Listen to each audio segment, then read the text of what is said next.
Nosso Deus e Pai, quão grato estamos pela oportunidade que o Senhor nos dá de, nesta noite, podermos cultuarmos a Ti, Senhor. Nós já louvamos o Teu nome. Amém. Em oração, nós já pedimos perdão pelos nossos pecados. Invocamos a Tua santa presença neste culto. Agora suplicamos a Ti, Senhor, que permaneça conosco, nos edificando, através da iluminação do Teu Espírito Santo. Te pedimos que abra os nossos olhos. Te pedimos que fale ao nosso coração, conforme a exposição da Tua palavra, Senhor. Que o Teu nome seja exaltado, que a Tua igreja seja edificada e que almas sejam salvas. Pela palavra fiel, pela palavra verdadeira, inerrante do Senhor.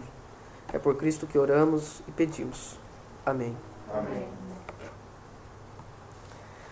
Você conhece a história da família Valenda? Os Valendas voadores foram considerados os maiores equilibristas da história. Toda a família insana dos Valendas são equilibristas. Encontramos vários vídeos sobre eles, alguns são mesmo de arrepiar. Tem até pessoas que ficam paraplégicas quando caem dos seus trapézios ou da corda bamba. Outras veio até mesmo a morte.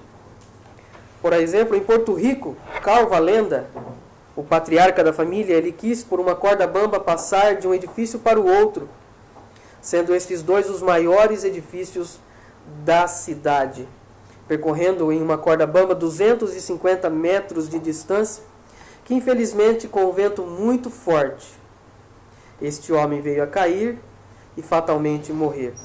Mas ainda hoje os Valendas continuam em suas insanas acrobacias na corda bamba. Mas não são somente os Valendas que vivem na corda bamba tentando se equilibrar. Nós também, a vida, por assim dizer, ela é uma corda bamba.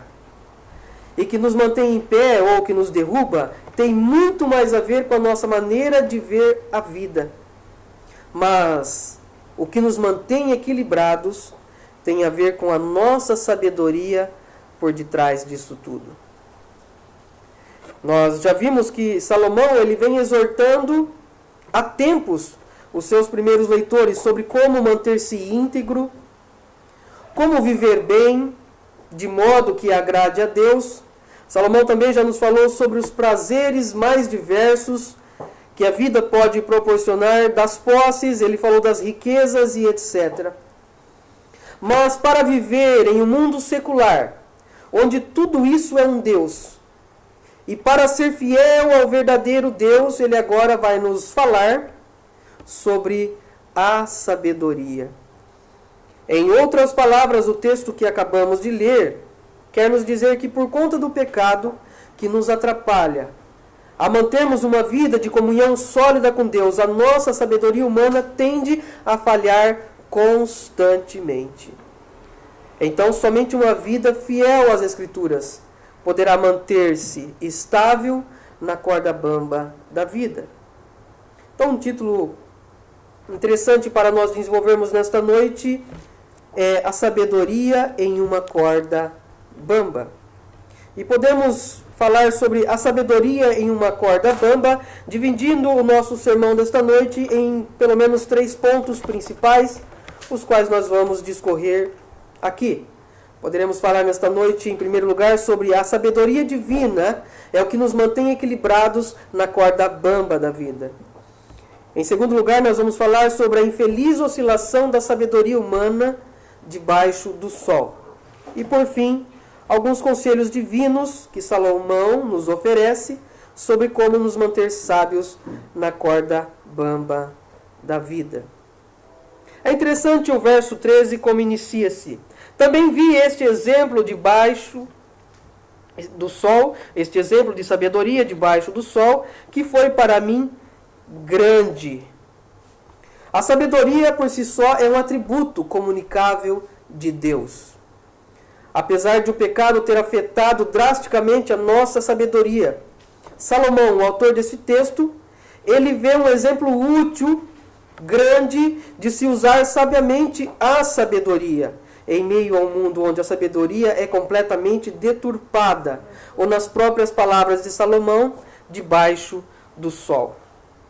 Apesar de o pecado ter afetado completamente a vida humana, alguns atributos divinos no homem foram afetados também drasticamente, dentre eles a sabedoria.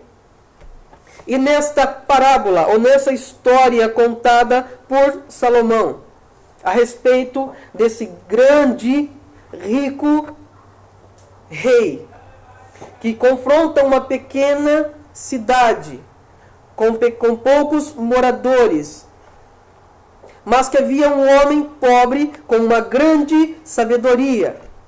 E com essa sua grande sabedoria, ele pôde livrar a cidade do grande rei, com toda a sua tecnologia bélica, de destruir a própria cidade. Outra verdade que nós encontramos nesse texto, agora no verso de número 15, como nos diz: encontrou-se nela um homem pobre, porém sábio, que a livrou pela sua sabedoria. Contudo, ninguém se lembrou mais daquele pobre. As coisas grandes de Deus são evidenciadas nas coisas pequenas, nas coisas insignificantes e até mesmo desprezíveis, sob a ótica dos valores seculares. Aqui nós vemos uma pequena cidade, um pobre homem, mas com uma grande sabedoria. A sabedoria divina é o que nos mantém equilibrados na corda bamba da vida. É um contraste exemplar para nós, é um contraste drástico para nós, que achamos que talvez a sabedoria divina encontra-se nas coisas mais bem robustas, nas coisas mais caras ou nas coisas mais bem vistas na sociedade. Ao passo que Salomão, nesta noite, nos informa, através deste texto, que não. A sabedoria de Deus encontra-se nas coisas desprezíveis e insignificantes da vida também. Isso nos leva ao nosso segundo ponto, que diz que a infeliz oscilação da sabedoria humana existe por conta do nosso pecado debaixo do sol. Aqui notamos algo de muito útil, que já vimos em alguns versos atrás. A vitória nem sempre é das pessoas mais fortes. Ora, o que nós vimos nos versos anteriores, e eu quero ler novamente, o verso 11 e 12. Vi ainda debaixo do sol que não é dos ligeiros o prêmio, nem dos valentes a vitória, nem tampouco dos sábios o pão, nem ainda dos prudentes a riqueza, nem dos inteligentes o favor. Porém, tudo depende do tempo e do acaso. Pois o homem não sabe a sua hora, como os peixes que se apanham com a rede traiçoeira, e como os passarinhos que se prendem com o laço, assim se enredam também os filhos dos homens no tempo da calamidade, quando cai de repente sobre eles. Ora, não é isso que nós vemos no exemplo, na história contada por Salomão? Exatamente um homem rico, com um grande exército, talvez com a tecnologia mais avançada em armas na sua época. É fato olharmos e entendermos que a vitória deste grande rei era certa para a sociedade ou para aquela pequena cidade. Mas não foi o que aconteceu. O acaso surpreendeu este grande rei. O inesperado aconteceu na vida desse rei, que, entre aspas, talvez já tinha vencido grandes batalhas e era considerado um homem invencível na sua sociedade. Mas, numa pequena cidade, com um grupo pequeno de pessoas, havia um homem pobre, com uma grande sabedoria, que fez com que este grande rei, rico, talvez com a maior tecnologia da época, em armas, em guerra, perdesse, sucumbisse à guerra. Nem sempre a vitória está nas mãos daqueles que sabem mais. Nem sempre o sucesso está na vida daquele que mais estudou. E nem mesmo na vida de tais pessoas o sucesso ele é constante. É o que nos instrui Salomão neste texto. Vemos nesta história um rei rico, com um exército muito bem preparado, com o que havia de melhor da tecnologia bélica de sua época, mas que não era sábio o suficiente para vencer a sua batalha. Outra verdade desse texto é que a sabedoria logo ela foi esquecida pelos cidadãos da pequena cidade. O homem pobre, mas sábio, foi esquecido quando as coisas voltaram à sua normalidade. É o que nos diz o verso 15, a última parte dele, leia comigo por gentileza.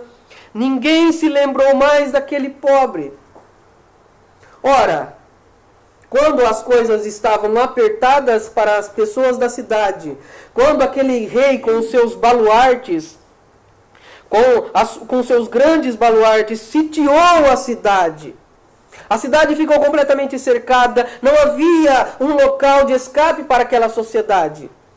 As pessoas, imagino eu, ficaram todas enfurecidas, ficaram todas preocupadas e descabeladas, mas um simples homem da sociedade, uma pessoa talvez irreconhecível pela sociedade, anônima na sociedade, por sua grande sabedoria, pôde livrar esta cidade, esta sociedade, das mãos do grande rei, que tinha sua grande tecnologia.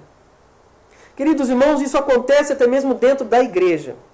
Se por um lado muitos querem vencer as batalhas da vida usando somente os recursos humanos e falíveis, a exemplo do rei do nosso texto, outros usam a sabedoria divina somente no tempo da guerra, das provações e das aflições. Não é à toa que Salomão já vem nos exortando que é melhor uma casa onde há luto do que um ambiente onde há festa, um ambiente festeiro. Se as pessoas usavam da sabedoria daquele homem, ou usufruíam da sabedoria daquele pobre homem, no momento de angústia, no momento de dor e de lágrimas, agora quando não tem mais nenhum rei sitiando a cidade, eles podem voltar às suas festividades, à sua vida normal e esquecer a vida de sabedoria. Então, enquanto a tribulação os afrouxava, enquanto a tribulação os preocupava, a sabedoria lhes era bem-vinda. A sabedoria fazia parte da sua reunião de família. Mas quando não teve mais nenhum rei para sitiar a cidade, quando não havia mais nenhum problema para solucionar os seus problemas, a tal sabedoria da qual Salomão nos diz, já não era mais necessária. O homem pobre e sábio foi esquecido. Literalmente esquecido. Por outro lado, como diz o verso 18, eu acho interessante este verso, leia comigo por gentileza. A última parte dele é o que nos interessa nesse instante. Mas um só pecador destrói muita coisa. Esse um só pecador destruiu, ou um só pecador destrói todo um contexto lindo e belo que a sabedoria pode construir. Ao ler sobre esse texto, eu me lembrei de quando eu era adolescente, eu tinha um amigo chamado Marcão. E o Marcão tinha um pai que tinha um Corcel 2.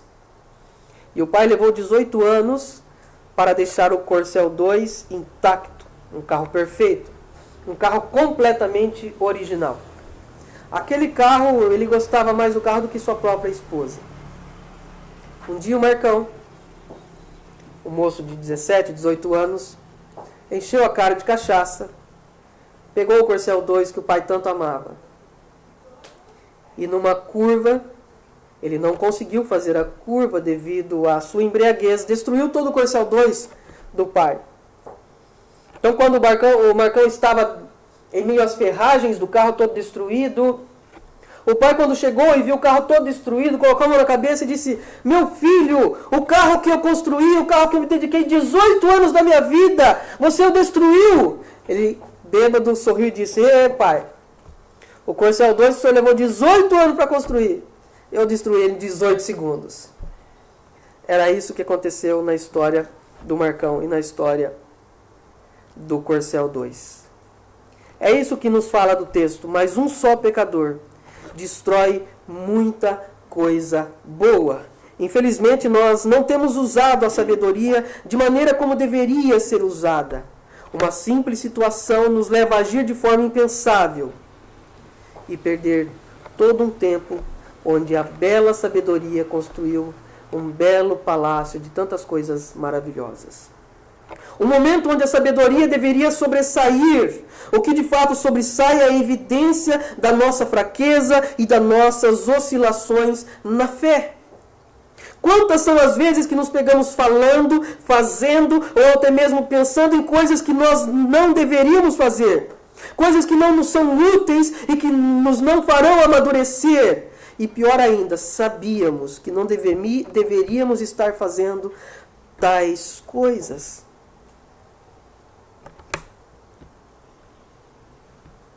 Infeliz oscilação da sabedoria humana debaixo do sol.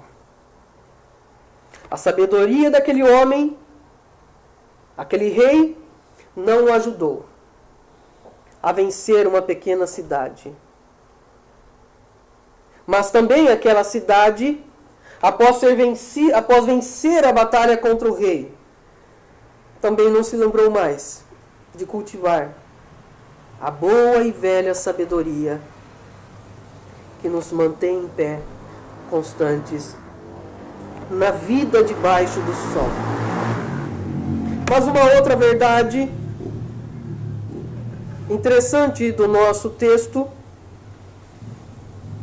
é que não precisamos viver a vida oscilantes como talvez oscilamos na nossa vida. Não precisamos continuar errantes.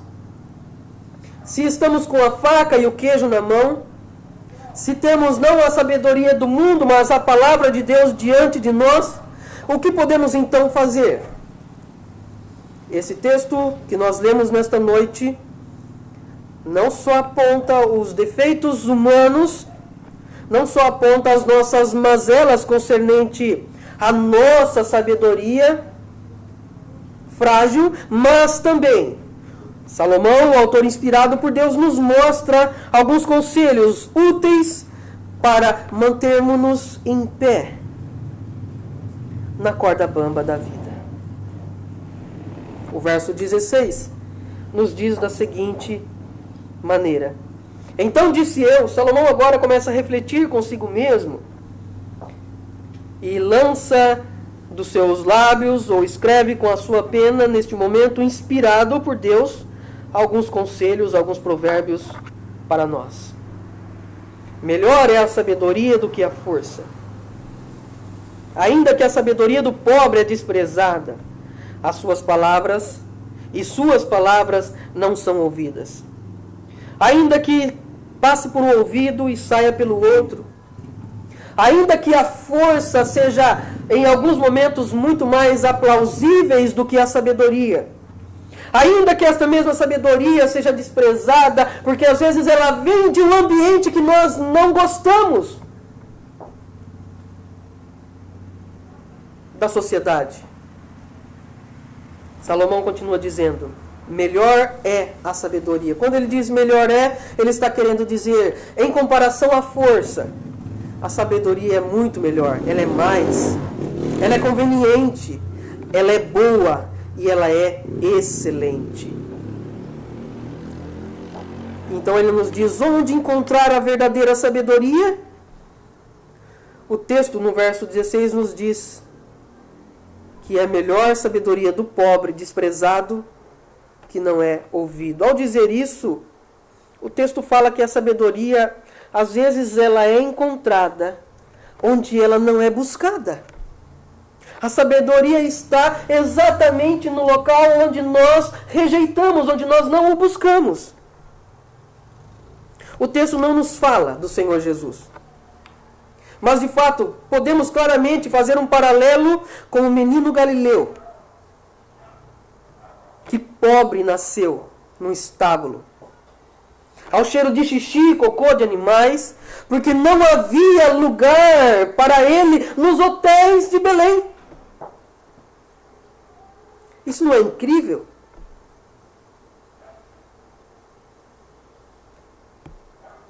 E durante todo o seu ministério, durante toda a sua vida, o Senhor Jesus não teve uma casa para morar. A tal ponto que, certa feita, ele disse: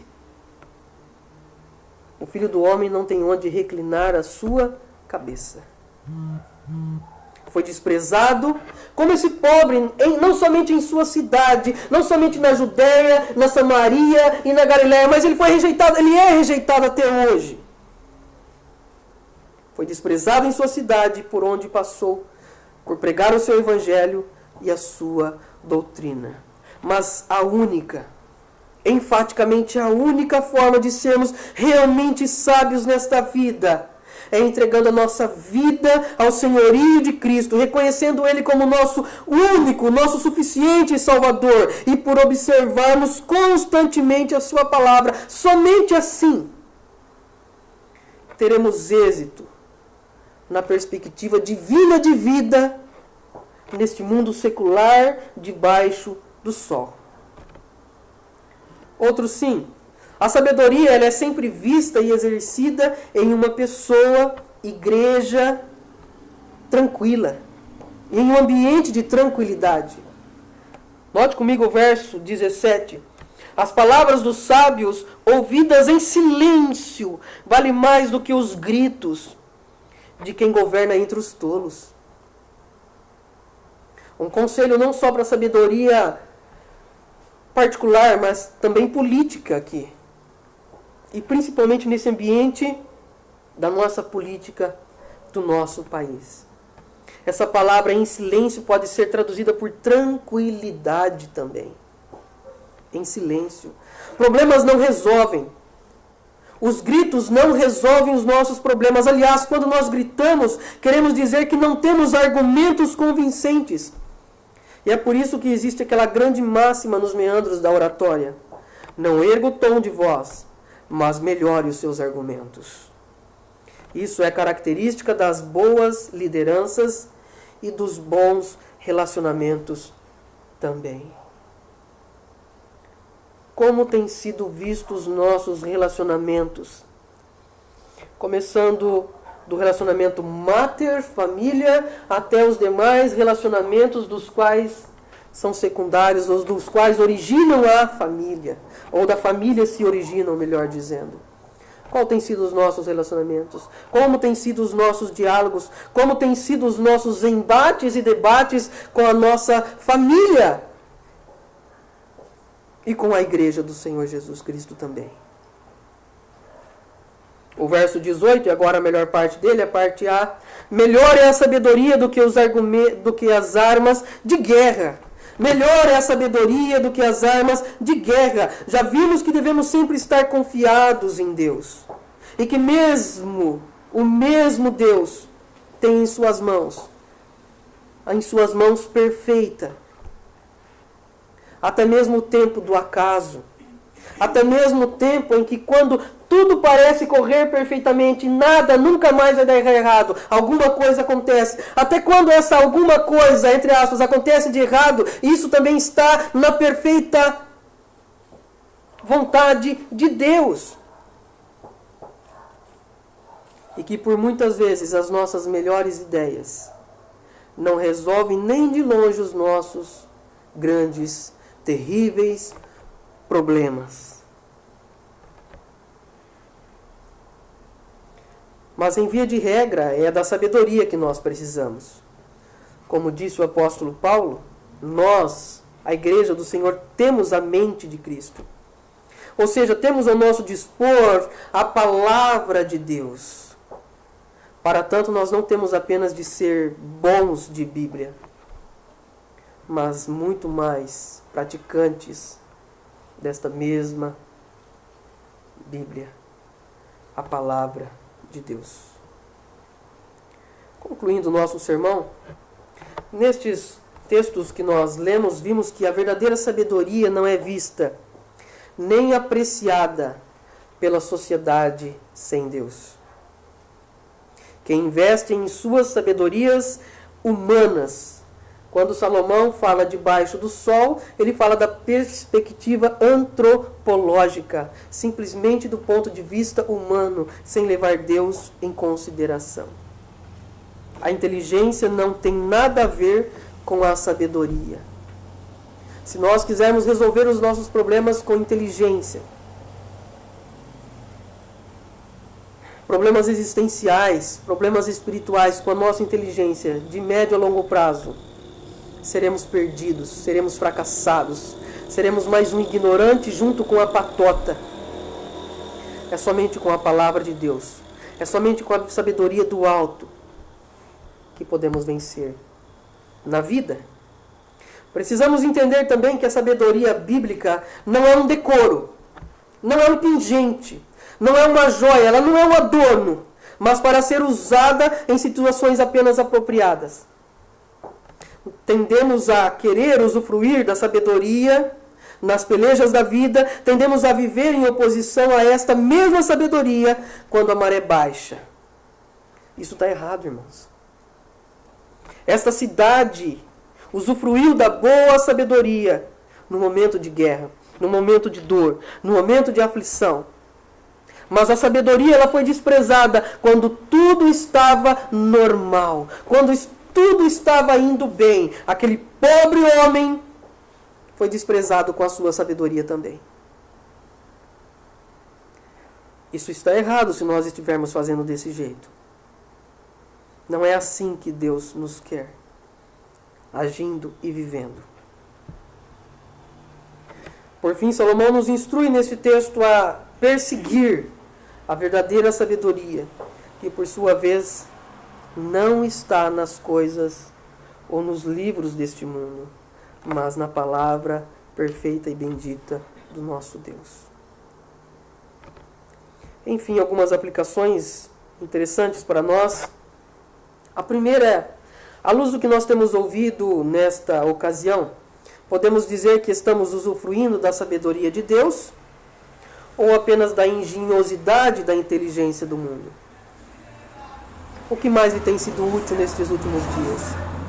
O que mais lhe tem servido nestes últimos dias? O que mais tem alegrado o seu coração nestes últimos dias? Nas coisas que você tem resolvido, nas coisas que nós temos tentado resolver. A nossa inteligência, o nosso punho, a nossa sabedoria ou a palavra de Deus? Porque nós sempre temos um jeitinho brasileiro de resolver as coisas. E na maioria das vezes, ou por que não dizer em todas elas, o jeitinho brasileiro é um jeitinho contrário à palavra do Senhor. Temos buscado a sabedoria de Deus apenas na hora de dor, ou ela tem sido constante em nossa vida? Se só usamos a sabedoria divina na dor, então Deus, para tal pessoa, apenas tem sido uma muleta. Uma muleta. Que nós possamos mudar, queridos irmãos, a nossa forma de ver Deus. Que possamos ler a palavra de Deus e que ela não seja um simples amuleto da sorte, mas que seja a nossa regra de fé e doutrina nos mínimos detalhes da nossa vida. Nos mínimos detalhes da nossa vida. Nós temos aqui nesse texto, na pessoa de Jesus, em análogo, ou a exemplo deste homem sábio e pobre da pequena cidade, o verdadeiro exemplo de vida sábia a ser seguido. Jesus, como este homem desta cidade, desta história contada por Salomão, é o exemplo exato a ser seguido e a ser perseguido por todos nós. Você se sente feliz ou decepcionado por saber que a sabedoria de Cristo ela é acessível, por estar em um patamar de igualdade e não apenas de uma ala da sociedade? Toda aquela cidade teve acesso àquele homem, teve acesso à sabedoria daquele homem. O nosso Evangelho, ele é acesso a todas as pessoas. O nosso Evangelho, ele não é nosso Evangelho. Ele é de Jesus Cristo. Ele é de Mirassol também.